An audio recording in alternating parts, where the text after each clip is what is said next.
Right now, a senior official in the Home Affairs Department has been fired for gross negligence and dishonesty. This follows the granting of permanent residence to fugitive Shepard Bushiri.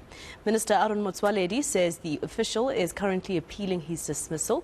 There are several other officials who are also in the firing line. Reverend Bushiri, or Pastor Bushiri, as you know, was arrested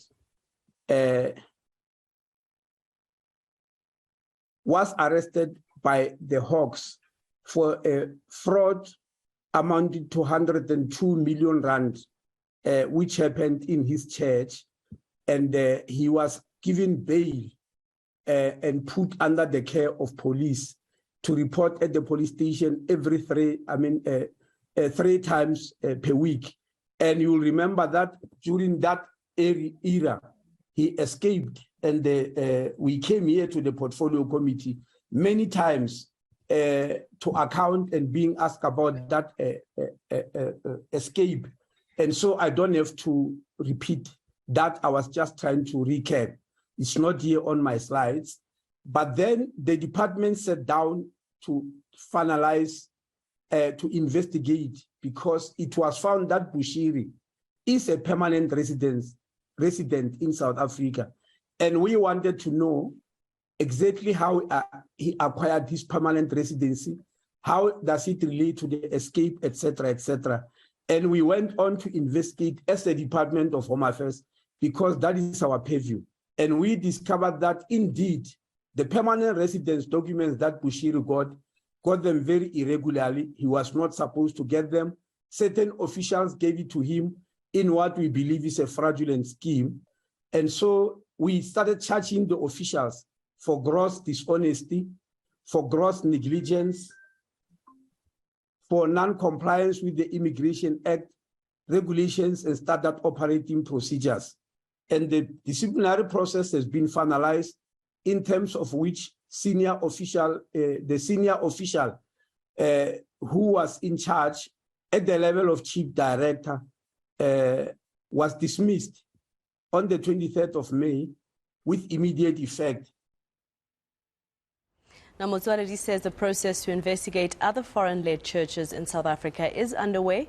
He said the permanent residency of controversial pastor Tim Omotoso is also in question.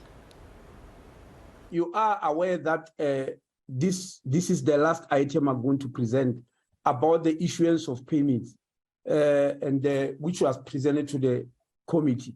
Now, you are aware that the report recommended that because I'm answering the question about department planning to investigate legal status of foreign-led churches in South Africa.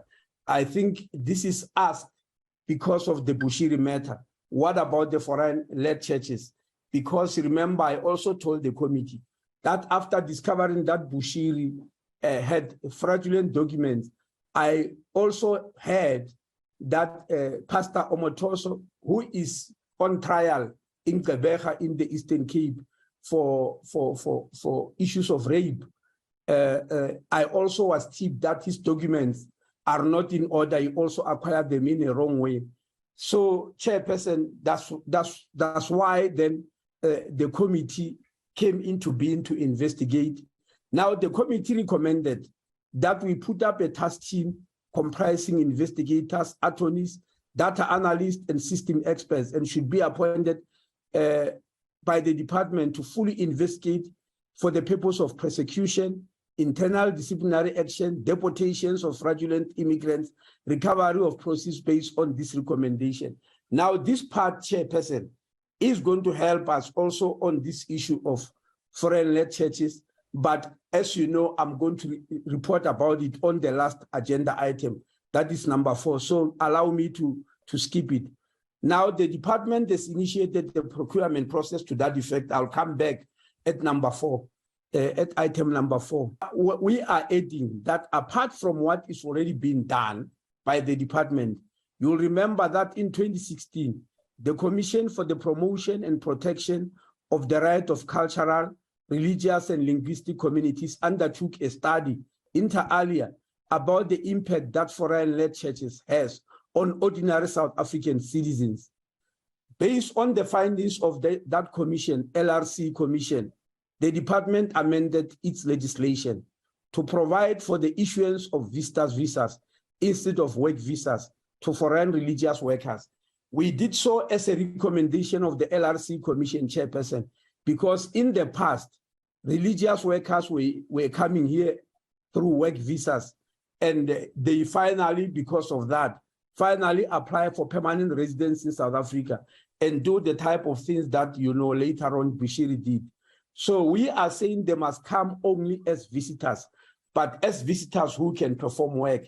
This change means that there is no avenue available for these religious workers to migrate to permanent residence status.